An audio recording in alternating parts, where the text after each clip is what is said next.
Hello, I'm Howie Sheriff, and welcome to another show from You Call This Yoga, an educational nonprofit organization.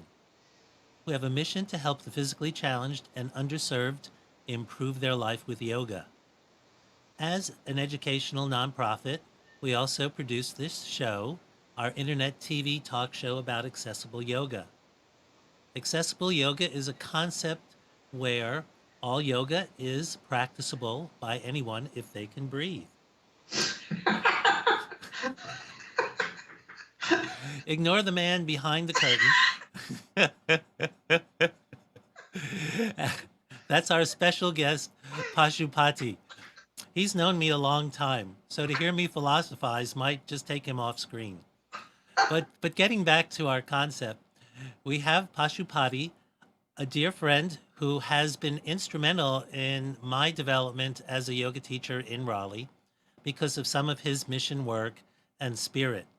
That is the serious part of the commentary. In this show, we've had guests from around the country sharing their concepts and practices about accessible yoga so that you, the audience, could be teachers, practitioners, the able and not so able to walk or move or integrate other elements of the body.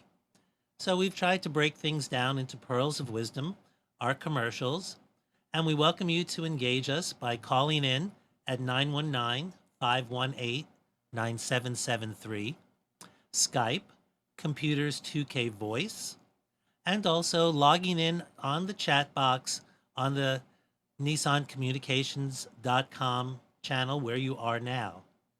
Speaking of where we are now, we have Steve Landau, a retired physician, also known as Pashupati. He'll clarify the first part of his name again because I already forgot it.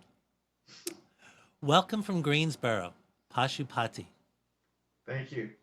The signature title is Acharya Pashupati, and I spelled it phonetically for Americans. Acharya means one who teaches by his conduct, and Pashupati is my actual spiritual name. It's one of the names of Lord Shiva, and it means he who controls the base propensities. Base propensities. Right. Well, and that's as foundational of expression, I guess, as we can say. Right. Wow. So, okay. And so that's some of the more current past. Tell us more about the more distant past and how you became exposed and involved with yoga. It all started when I was very young. Actually, my mama gave me a book when I was about 10, 12, or 13 years old. It was called Yoga, The Way to Long Life and Happiness by a fellow from Britain. And I read it and I was fascinated and I tried the exercises and some of the meditation. And it was good. And I was lying in my backyard just finishing corpse pose. And I thought, this will save the world. And as I got up, I said, if only people will do it. Ah.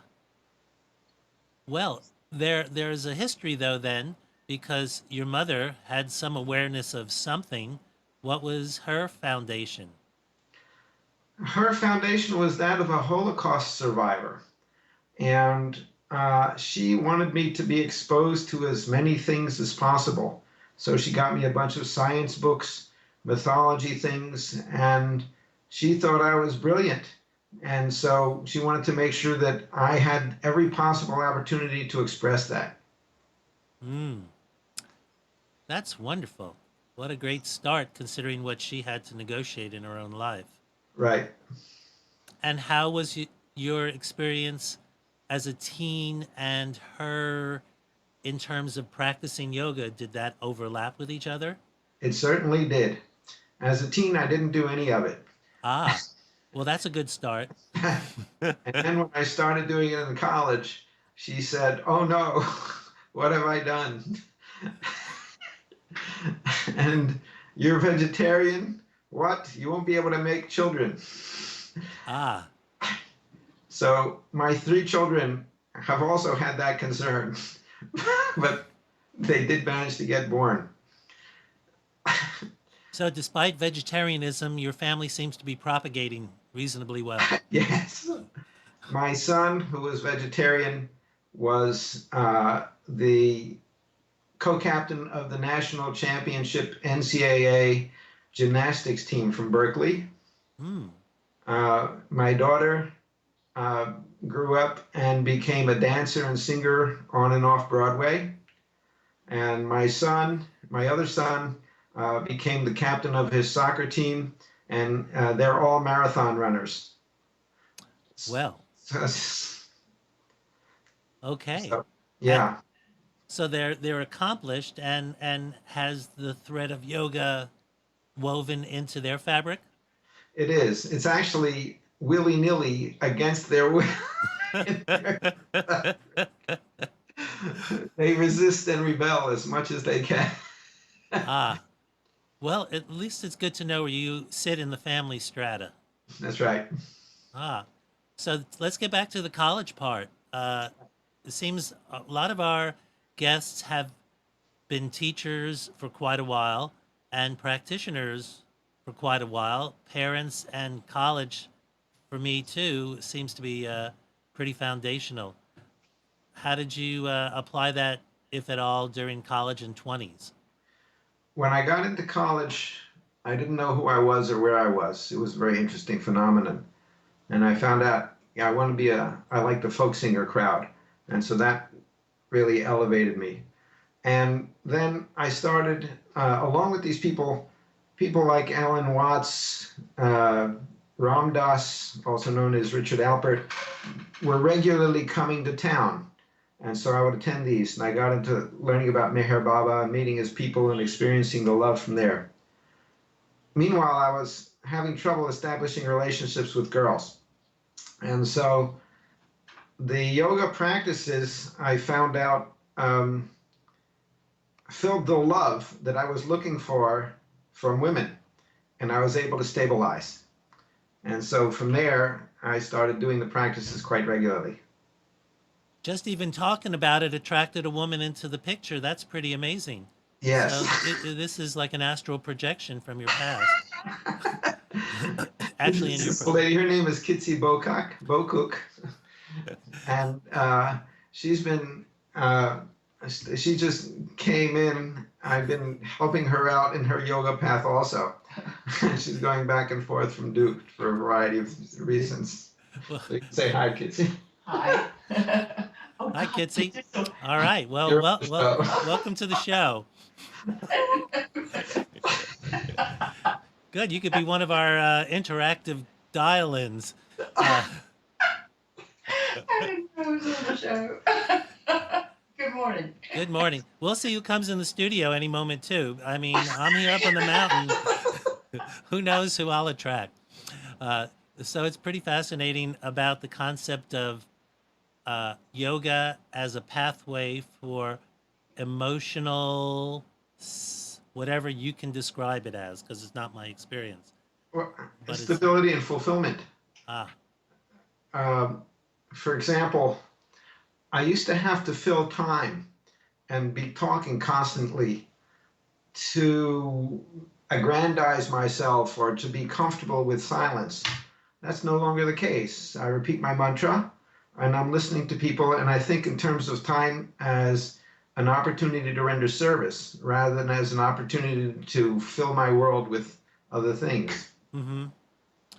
So I'm hearing then it's about a qualitative experience within, as opposed to outwardly expressing unnecessary energy. Exactly. Ah, viewers and listeners, are you expressing unnecessary energy? please share your thoughts about how you might be addressing this and address Dr. Steve Landau, who is a physician that has retired, and we'll ask about the medical school yoga connection, as well as a missionary in the sphere of yoga via Meyer Baba and other practitioners. So let's go back to Pashupati. Uh, how about medical school? Once you made that choice, how did yoga weave into that 10-year commitment? I started out inspiring some of my classmates to do that and teaching a little bit. While in medical school, I studied under my own Acharya, Raghav Prasad, with an organization called Anandamarga, that was the group that got me really started after kind of hitting and missing with a bunch of other gurus, including Meher Baba. So my current guru, and has been for the last 45 years, or maybe a lifetime, but I didn't know it, is Sri Sri Anandamurti, who is standing over my head, or sitting over my head, and his picture. So he's the master of Anandamarga. And in medical school, I did unusual things like create the Dean's Hour. And so every month or so, or every week or so, we would bring in speakers. So I spearheaded that. And I was also teaching at the Einstein Medical Center along with my Acharya Raghav Prasad, who would sit in back of me and I would teach. And people would come in and learn the postures, learn the meditation, etc. And then in my third year of medical school, I was teaching a class at Jefferson Medical College. And this one lady who was there stuck around for the whole class and invited me to dinner afterwards. And she's now my wife. Ah, all right.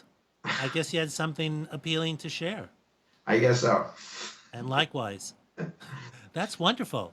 Well, Yeah. that speaks to the radiance that you were projecting, that it resonated and then some. That's right. Wow.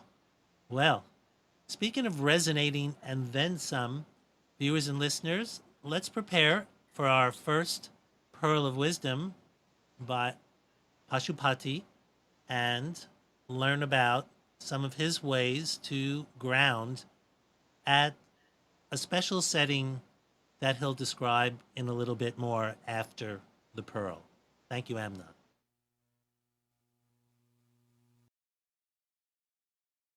Bring your arms up over your head. Big stretch out, big stretch. Good. And now down to one side and rodeo out. Let it all come out. All the way out. Hold it for 8 seconds. Reach down to the floor. Inhale, straighten up. Big stretch up. And then exhale down the other side. That's it. Make some noise. All the way. Blow it out. Good. And inhale. And straighten up all the way. Good. Now exhale and come down to a toe touch. Can you reach your toes? Stretch it out. Good. And then inhale, stretch up. And come all the way back. Put your butt scoot down the chair. Come all the way back. Look up at the stars. Look up at the lights of the sky. And then exhale. Come all the way down. Down to a toe touch. And bring it right up. And relax. Good. And that was Padahastasana. Pada means foot, hasta means hand, asana means position held comfortably. So you be comfortable in these positions and stretch out all the way.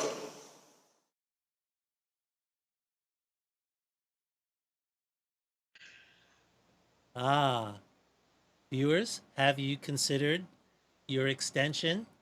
And while you're extending, have you been grounding, breathing, releasing with support? Consider how you're postured on your chair or standing. I can't go to my right very much or else I'll knock the microphone over. But consider those elements to just loosen up and feel a little more grounded. So as you might have noticed, there was a few people in the image. Pashupati, can you tell us about where you were at that location? Yeah, that was at Temple Emmanuel.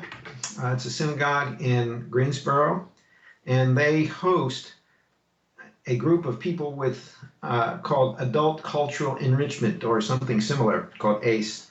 And these are older folks in respite community. And so they come every day and get things to do that are fun. And so I'm currently teaching 3 different groups of these seniors, one at 2 at First Baptist Church and a different church called the Methodist Church, and this one at the synagogue. And so every week, more or less, they get a half hour to an hour of the yoga, the singing and the dancing, the kirtan, the meditation, the massage, the whole business. Well, it speaks wonderfully of how you could be at 3 different houses of worship and how at times there could be barriers to access just based on religious affiliation. How has your journey as a yoga teacher and student evolved in terms of the different religions that you've come across? Let's say going back to even when you finished medical school, you've had a different audience, you have a new teacher. How are you sharing the mission? What cultures have you come across? So this is a half-hour discussion in itself. So my heritage is clearly that of being Jewish, and I speak Hebrew and Yiddish. And so I still acknowledge that heritage very strongly. I also, if you like, became a Christian when I was I was going through Europe and hitchhiking at a place called La Brie. And I was trying to tell them where various gurus were in their relationship in the spiritual hierarchy, including Jesus. And I was doing that, I found that my mind was leaving me because I was going where my mind shouldn't be. And so I had to accept Jesus as my savior in order to regain my sanity.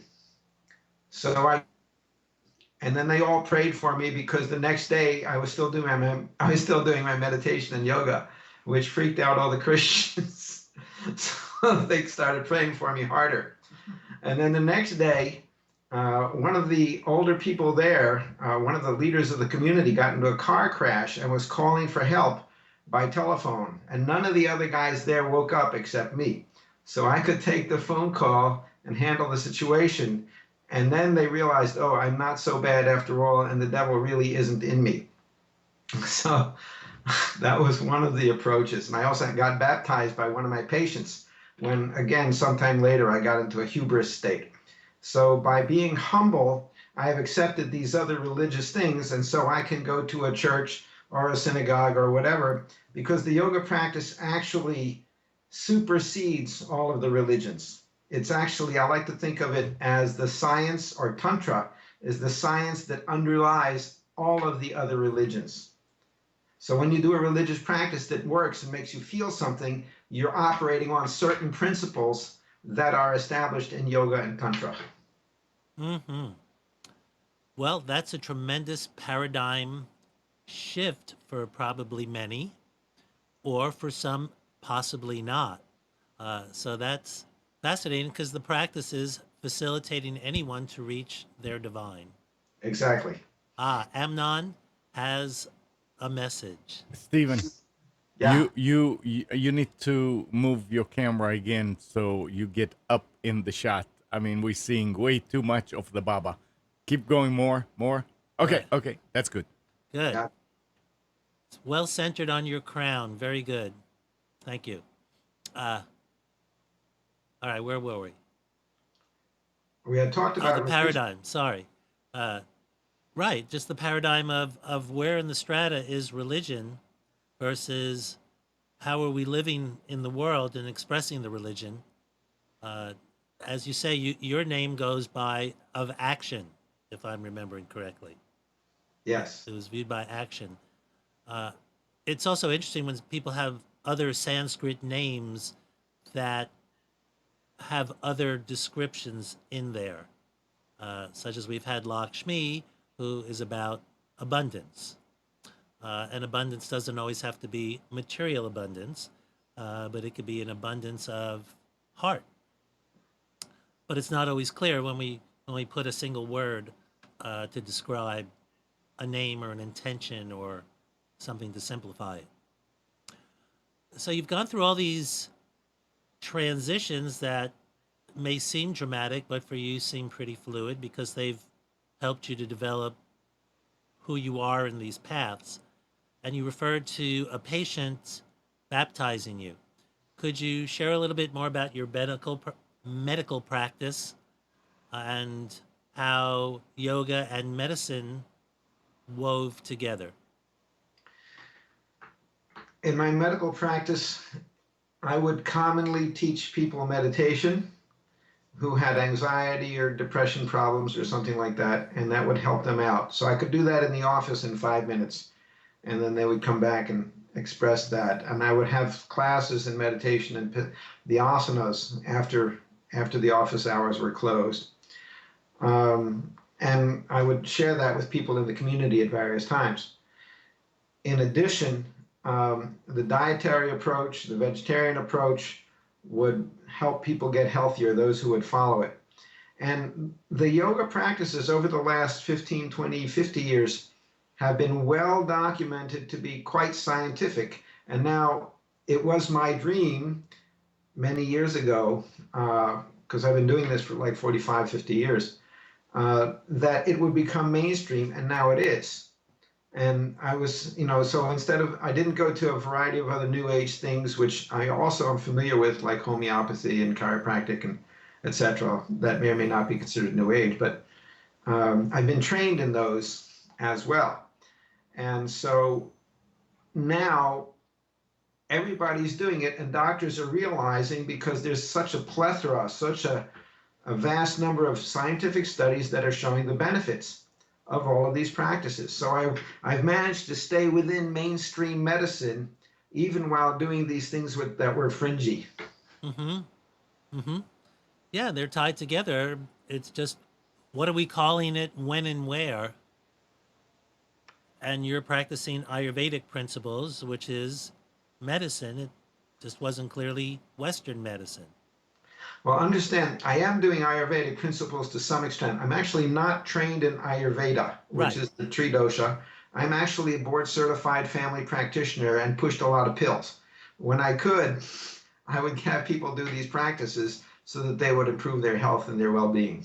Right. I wasn't trying to over credential you, Okay, but just in the concepts of there's an Eastern and a Western. correct. Uh, and we haven't clarified actually where you were practicing and why some of that was unique.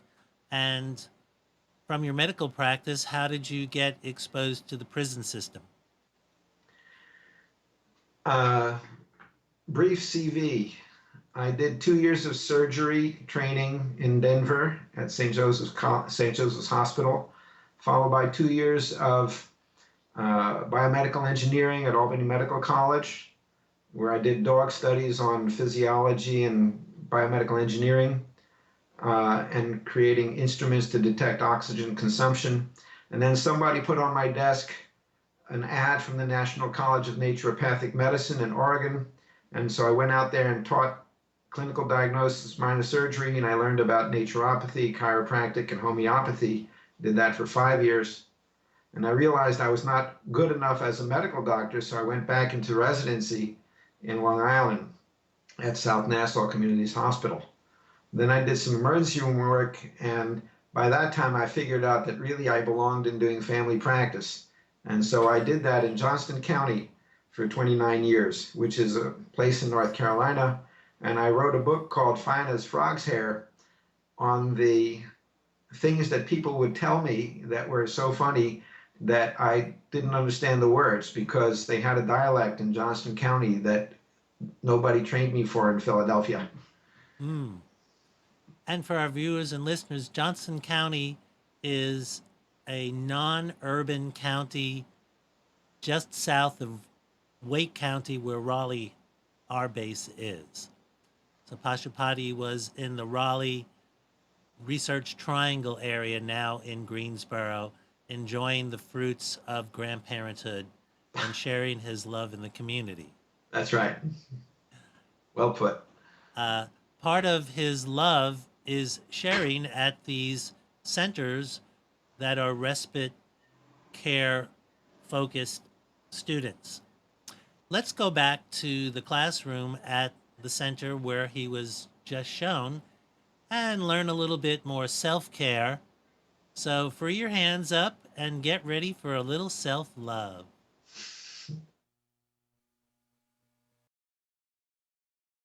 The forehead up behind the ears,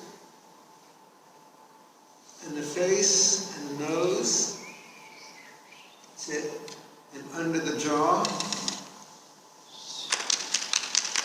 and down the throat. All right, and reach around and do your neck, and the shoulders, and under your armpit. Get all the lymph glands and the nerves and blood vessels, and down your arm. And then pull and twist on your fingers. That's it. Pull and twist the other way. Great. Now come this side and reach around and under the armpit and down the arm. I'm sorry, but I gotta go. Okay. And pull and twist on your fingers. Can you do that by yourself? Can you go by yourself? Okay. And pull and twist. And now down your sides. And down the front. There you go. Your belly.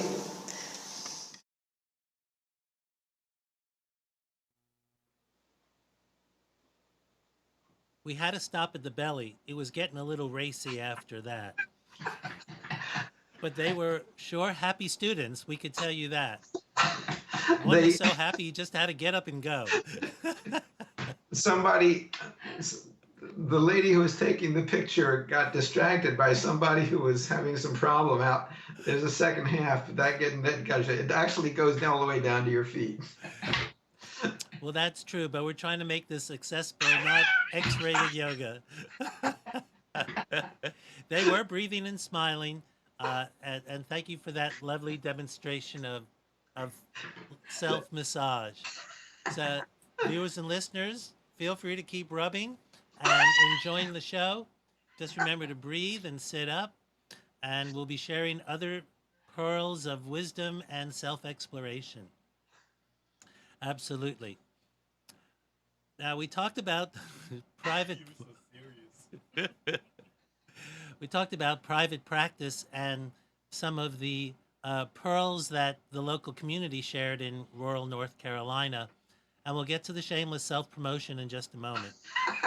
However, I am still very curious because viewers and listeners, I met Pashupati roughly 9 years ago as a journeyman seeking to develop some position in the yoga community. I wasn't a formal yoga teacher. I had chair yoga training. I was a mentee at Moving Mantra Studio and volunteering in the community. Pashupati was the current leader of the pack of Yoga Teachers of the Triangle meetup group that was doing service. But concurrently at that time, I believe he was also in his other mission of missions, which was providing yoga in the prisons around North Carolina. That was his pet project. Mine was more chair-based yoga and physically challenged. So I didn't avail myself to his systems, but it was always fascinating because other teachers were involved with this endeavor, and there was successes but also pitfalls. There was also research and publications. So Pashupati, what sent you to prison? I always had the sense, first of all, that males in this country don't tend to practice yoga. The majority of the people who are doing the practices tend to be women. And the second thing is, I just felt like, my guru has this saying, it's like leave no one behind, let no one get left behind. And he also said that, and it may have to do with my parents' concentration camps experiences, really, of, give respect to those that no one respects. And so that's part of the yogic ideology also. And so, and I figured, well, this is a population with nothing to do, so why not share it with them and elevate them? Because Baba said that, that's my guru's nickname, Anandamurti's nickname, that just a little bit of spiritual practice will help fix the mind so they don't have to come back anymore. So that, so prison should not be a penal system, but rather a correctional system, which is now what the North Carolina system actually is called. And I am pleased to say that Mr. George Solomon, who I've met because I was the volunteer of the year at two different institutions at Wake and Franklin, I have developed a friendly relationship with him, and he's in charge of the prison systems. So he's very much in favor of doing all of this. And so under his guidance and guidance of others, Wake actually has, North Carolina actually has a correctional system which is state sponsored. It's not a private prison system. That's another discussion with problems with that. But our state sponsor, the inmates are getting programs. They have NA, they have AA, they go to college, they go out on work release. This is all very big. And so I have inspired, by my example, some people to go to different prisons. So currently, and other people that did this before I did also. Let me not pretend to be the trailblazer, the original trailblazer. And so, and I started teaching at Wake Correctional Center with the chaplain Jim Hales and some achievement motivation guys. And one of my graduates from that also graduated from the prison. His name is Dennis Gaddy, and he has formed an organization called Community Success Initiative. So he used to be a lawyer. He's not doing that now. He's got a foundation in Raleigh for statewide for assisting inmates to recreate their lives after they get out, because it's very difficult for a lot of reasons. So he's one of my prized pupils. He's still doing the practices. We still stay in touch. And so right now, I'm more, or through my endeavors or through others' endeavors, we're teaching at North Carolina Women's Prison, Franklin Correctional, Wake Correctional, Davidson Correctional, and we've had people also down in the South in Lanesboro and other places. And just as of last week, we're opening up Maori Correctional. So we're looking for volunteer yoga teachers who can, I'll pay their gas to get to these places and share the benefits of the yoga and meditation practices with the inmates. Would you restate Mr. Gaddy's organization for our viewers and listeners? It's called the Community Success Initiative, CSI. So is there a website, CSI, or is it the whole spell out? I'm sure there is. Hang on a second. I will do it Oh, no, you don't have to do that. You could do that on the next commercial. I'm sure there's a website. And then how about reaching you? People may have questions that they're not sharing while we're on the air, but what is the best way to reach you? There are several ways. Facebook is not the best, although it can be done if you send me a message. My cell phone you can put out is 919-868-4729. And my email address is pashupati@nc.rr.com. So that's PASHUPATI@nc.rr.com. And people can contact me. Great. We'll review that again at the end of the show. But I also promised some shameless self-promotion in a most unconventional way, or maybe not. Tell us about that book again. What does it look like?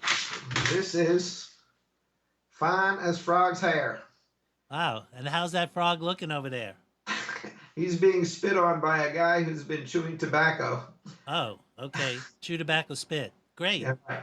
And what else have you shared with the world media-wise? So just to let you know what that is, this is a collection of the saying. It's a dictionary. Uh-huh. with illustrations done by a fellow named Cullen. Raise it up, baby. Oh, very good. What else you got there? Yes. You And country then boy? this is a CD of music that I made on various instruments and sang in various languages, including some of the yogic chants, Ah, the Marga chants. all right. And finally, this was done in Johnston County by Martha Katz, who herself is now a 500-hour RYT, has her own studio. She was one of my students at one time. And in Smithfield, am I supposed to raise this up higher? No, it was my picture on the cover. I was covering up Martha. Okay, you can take it down now. We got it. And so that was a TV show we did in Selma.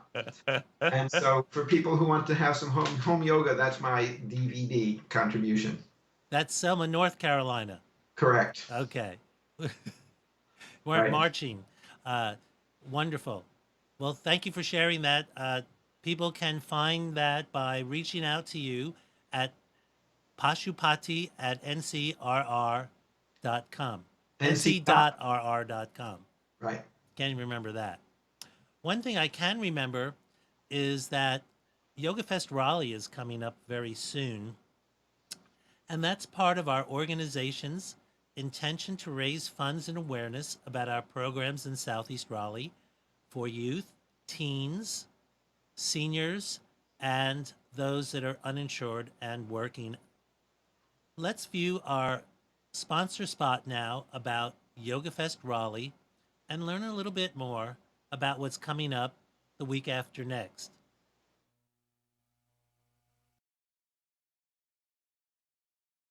You Call This Yoga presents Yoga Fest Raleigh.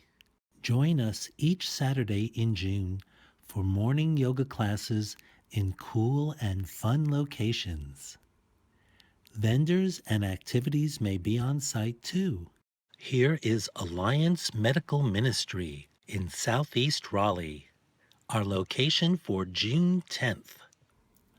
Yoga Fest Raleigh supports free yoga in Southeast Raleigh at Chavis Park, Raleigh Teen Club, Brentwood Boys and Girls Club, and the Alliance Medical Ministry. Learn more and register today at etouches.com/YFRAL2017. Improve balance with yoga.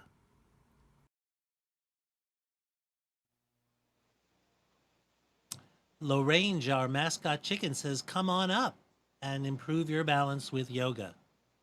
This is also a fundraiser, and if you feel inspired to help support our programming, and most of the funds go towards teacher stipends, you can visit the youcallthisyoga.org website, and on the homepage there'll be a donate button.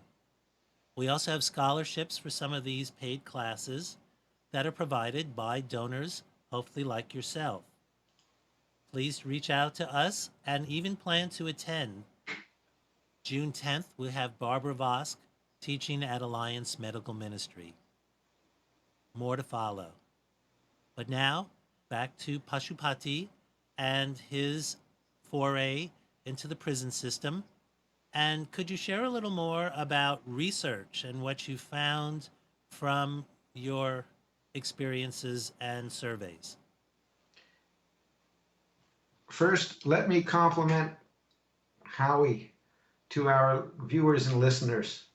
Howie has done incredible job putting together Yoga Fest. I didn't even know about all these other activities that they're funding and doing. And he's just been a light and inspiration to all of us. So salutations in the highest. Thank you. So Ah, Hoshana. I have good role models around me. There we go. We're standing on each other's shoulders. Oh, I got Baba on my mind. That's right. So in the prison system, I was fortunate to be able to do a research study that studied the recidivism rate And I wanted to see whether or not, because I am a trained scientist after all, whether or not the intervention I was doing was making a difference. So we tracked the inmates who had taken my courses at Wake Correctional Center, and then after a period of 2 or 3 years, saw whether or not, after they'd been released, how long they managed to stay out of prison. And it turns out that of those who had taken my course and stuck around more than 4 times or more, their rate of re-entry into the prison system was 8%. And that's really low for those of you who may not know. And for those who dropped by just once, twice, or 3 times, the rate was 28%. And so that was statistically significant and was published in the International Journal of Yoga Therapy. And it's the only study that I know of yoga in that particular venue showing that kind of results. There are other studies showing some improvement. There are other things that help, and this one was really quite dramatic. Mm-hmm. Would you happen to know what the re-entry rate nationally is as a benchmark? The benchmark, North Carolina did not want to give me that figure, and I was not allowed to get access to the general inmate population, so I could not do that. Generally, the figure is someplace between 50 and 70%, actually. Okay, so there's maybe anecdotal or generalized awareness. There's a generalized, when I show this to people, they're astounded. When I show this to people who are familiar with the prison system, they're astounded by by that. Yes. And what are the qualities of a yoga teacher that would be inclined to teach in the prison, whether it be male or female, and what should they be thinking about? The first quality is persistence. Prison rules change every day. That is, the rules on paper are usually the same, and the application of them depends on who the administrator is or who the correctional officer is right there at the time. So what you can do, dress code changes, things, they cancel the classes without notice, they call the count, and you're there and the inmates aren't there, on and on. So that's the first thing. The second is a service mentality. You're there to provide a service, and the reward you get is the reward of seeing the inmates find some happiness and some reconstruction of their lives and a reorientation of their minds so that when they get out, they can stay out. And then when they're in the inmate population, they can do what Bo Lozoff and Sita Lozoff called the Prison Ashram Project. So the prison is not actually a punishment per se, although it may be perceived as such. Rather, it's a monastery. And you turn the prison into a monastery where they get their 3 huts and a cot, and they also have the opportunity to study and develop themselves spiritually. And where is this concept emanating from? Is this an organization? Is it a book? How would we learn more about that? Okay, so Bo and Sita, and Bo has unfortunately passed on. Sita is still running the show. It's called the Human Kindness Foundation. And by the way, that community success initiative, if you go to communitysuccess.org, that's where Dennis Gaddy has got his rehabilitation program for inmates who get out. It's very hard for an inmate to function once they get out in society. They may be on parole with restrictions of time and place, and then they can't get jobs because they have a felony record. So it's very difficult. It's harder for them to get back in the community than just an ordinary person. Anyway, Bo and Sita Lozoff, they write letters to the inmates and they answer letters. They have a book called We're All Doing Time and other books that they distribute for free. And so all you have to do if you want to do that, you just call Sita and say, send me a few books. And in a few days you get some books and you can distribute them. One of my trainees, a fellow named Shiva Steve Ordog, also wrote a book, which I didn't shamelessly project. Could see if you want to go out to the, anyway, called Hey Yoga Man. which is another book that I just pay for the printing, and it's all about prison yoga. And so we give that to the inmates for free. It's on the way down the stairs. Watch your step. Yeah, watch your step. They'll be on your left in that. Or else you'll be impounded at the Landau I'll have to start practicing facility. medicine. That's right. Well, that's pretty fascinating. The concept of the prison as a monastery. Right. Is there a representative location that has that in practice, or how is that being actualized? Some of the prisons have chapels. They all have kind of church services. They all have NA and AA, which are spiritual organizations, meetings. They have athletics, which is not strictly speaking monastery, but they have. I'm not talking about North Carolina. There are other prisons that are way down on the block in terms of their function in other states. I'm talking about North Carolina, which has relatively elevated prison system. And again, the inmates go to college. They get advanced courses. They learn things that they can. So they have the opportunity. Now, many of the inmates do not take advantage of this, and many of them do. And so for those that do, it provides an opportunity. And I have had inmates tell me, because I take them out on community pass to take them out to dinner. And at one point in Raleigh, I was taking inmates to my yoga teacher training. And so then they could go and share with the other inmates. If I couldn't come that day, one of the other inmates would teach the other inmates. So it becomes a convivial kind of affair. Mm. Wonderful.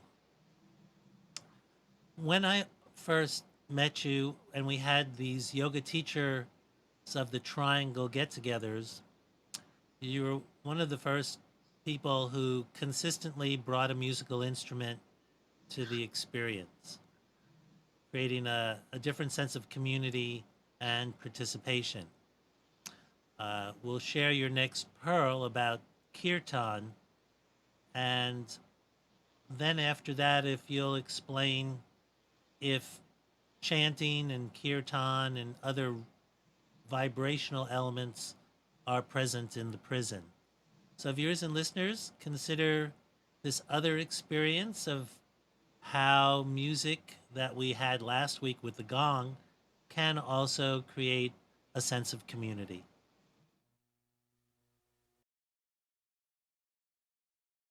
So this is a spiritual dance. So we start first with this namaskar. So putting the palms together to your forehead and to your heart. And you bring your arms up, way up. And you go back and forth with your feet and touch your feet. If you're a little unstable, you get around to the back of your chair and hold on to the chair with one hand like Linda's doing.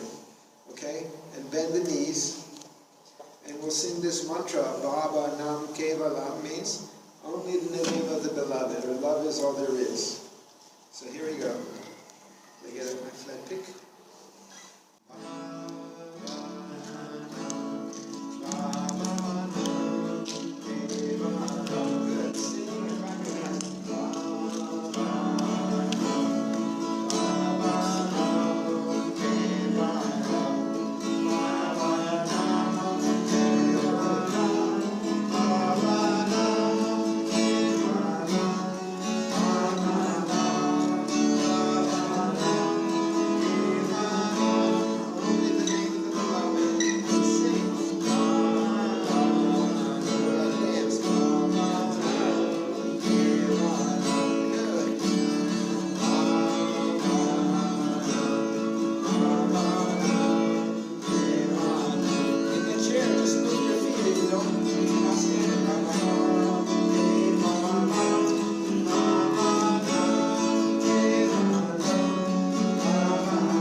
Yes, it was so mellow. So a couple thoughts come to mind, though I did allude to a question about in the prison, particularly in the chant that you were sharing there. and that you were in a Jewish facility. I was hearing you say kavana, and then also I believe in Hebrew there's a term kavana. So could you tell me and the viewers and listeners a distinction between kavana in the song and kavana in Hebrew, if there is any? The word in Sanskrit is kevalam Oh, with a kavalam. I'm and sorry. it means only. And those who have studied Patanjali will see that the stance of Kaivalya is the stance where you're all alone in this universe and you are the supreme. That so you are experiencing the oneness of everything. In Hebrew, the word kavanah, as you correctly said, means direction. And kavane in Yiddish is this one pointedness, in Hebrew also, but we hear it more in terms of the Hasidic approach. Erchot gedavent mit kavane. He is praying with absolute one pointed mindedness. And my mother used to sing songs about this. And so that this agriya buddhi, as we say in Sanskrit, this one pointed mental function, is what gets the yogi to his or her cherished goal. If you're meditating, you can't be thinking about all these other things. You just kind of withdraw your mind and point everything in one direction. And the word for that in Hebrew is kavanah. Okay. Well, thank you for clarifying my curiosity and hopefully sparking others in that explanation. Great. Uh, since a guitar might seem to be questionable in a prison, do you bring elements of kirtan and chanting to that site? Absolutely. Uh, I find varying responses. Some of the inmates really like it, and some of them run away because it's kind of more childlike. And when you do kirtan with the dancing, it makes them drop their barriers, which they don't like to do a lot. And so right now what I'm doing is we do the kirtan and other songs and devotional songs or other spiritual songs. I do that sitting so that the dancing is another step. Mm-hmm. With the older folks, they don't have those barriers. They don't have that kind of protect myself mentality. Mm-hmm. So with them, we can do the dancing. The dancing is physiologic. When you raise your arms up, you're experiencing the position of ecstasy or joy, like yay, hallelujah, same thing.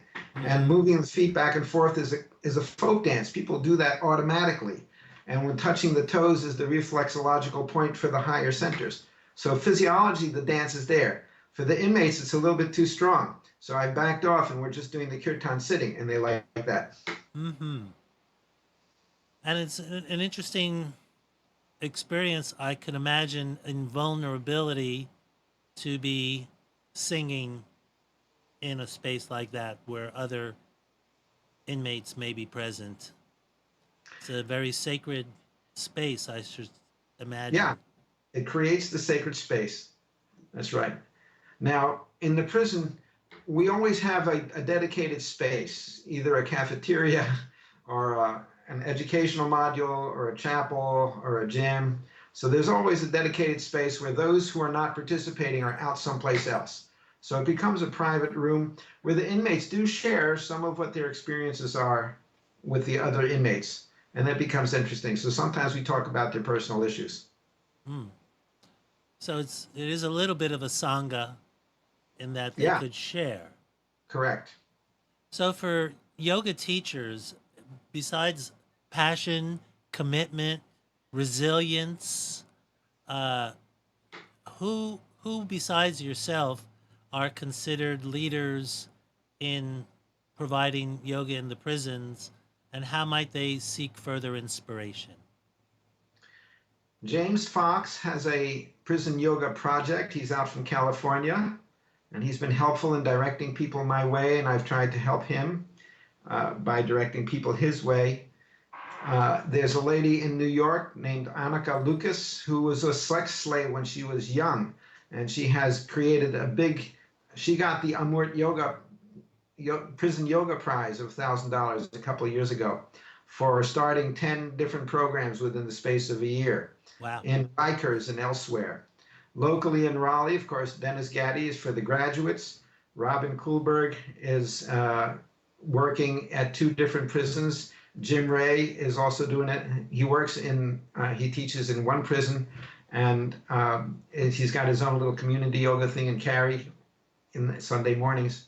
So those are people. Rose Parley just retired her practice there after 10, 15 years at Raleigh Women's Prison. So Shyama Nair and Sunita Mishra are spearheading the women's prison program in the Raleigh area. But for folks to reach you, would you clarify again your 2 contact points, your phone and email? Cell phone is 919-868-4729, and it's off right now because I'm talking to you.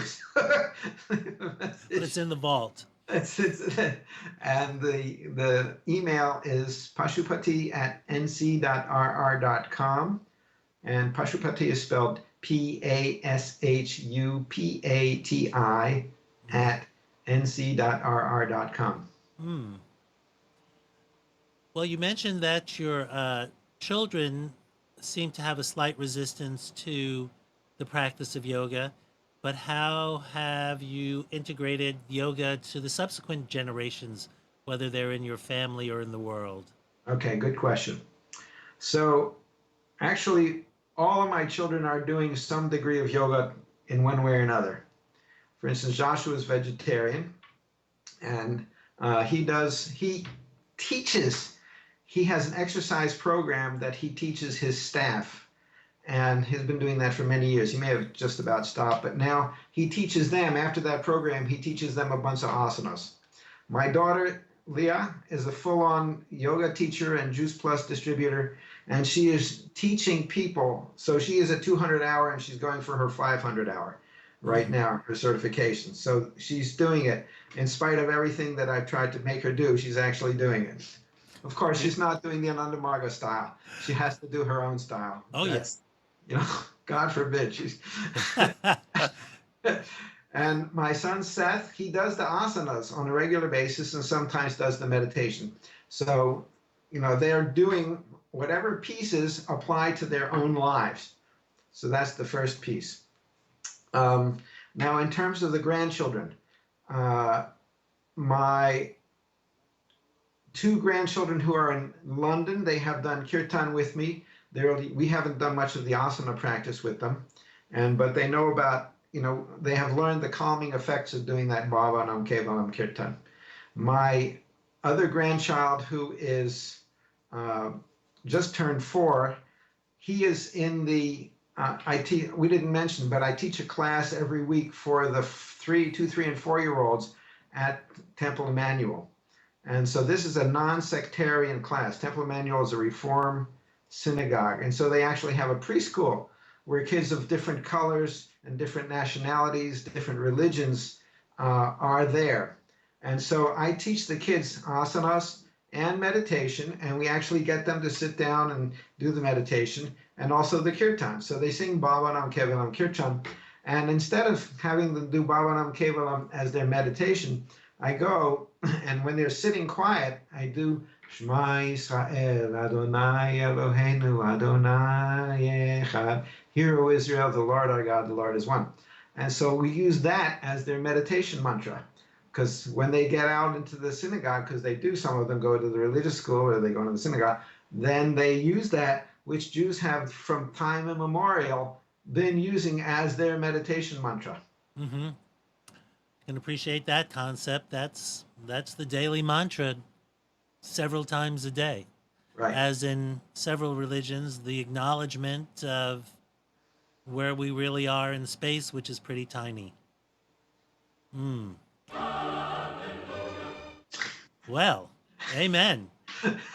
Well, speaking of which, it's time for our local deity image of Yoga Fest Raleigh, Low Range, who will give us a little bit more inspiration about Yoga Fest Raleigh.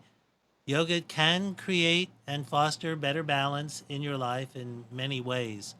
Please consider visiting the youcallthisyoga.org website for more information about our programs, whether it be Yoga Fest Raleigh and the outreach that we provide to about 11 different locations in the Triangle area.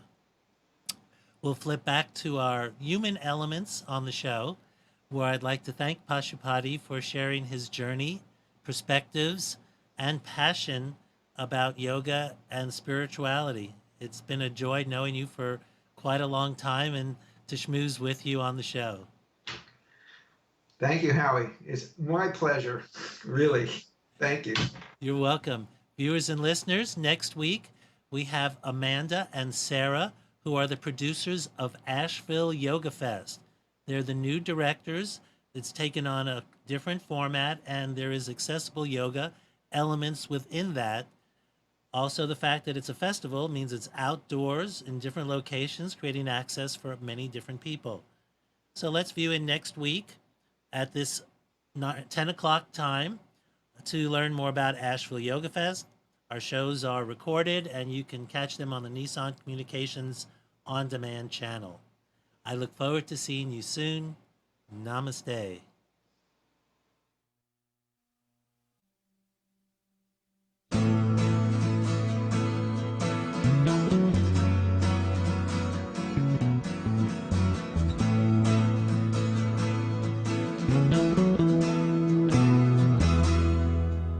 You're tuned to the Nissan Communications Network. If you tuned in too late, you can always watch each program in its entirety or download an MP3 audio file of it in the archives section on nissancommunications.com. Don't forget to subscribe to our YouTube channel, follow us on Twitter, and like us on Facebook. Sponsored by Atomos.com, makers of quality video recorders and converters, CarolinaApparel.com, and DeltaForce.net.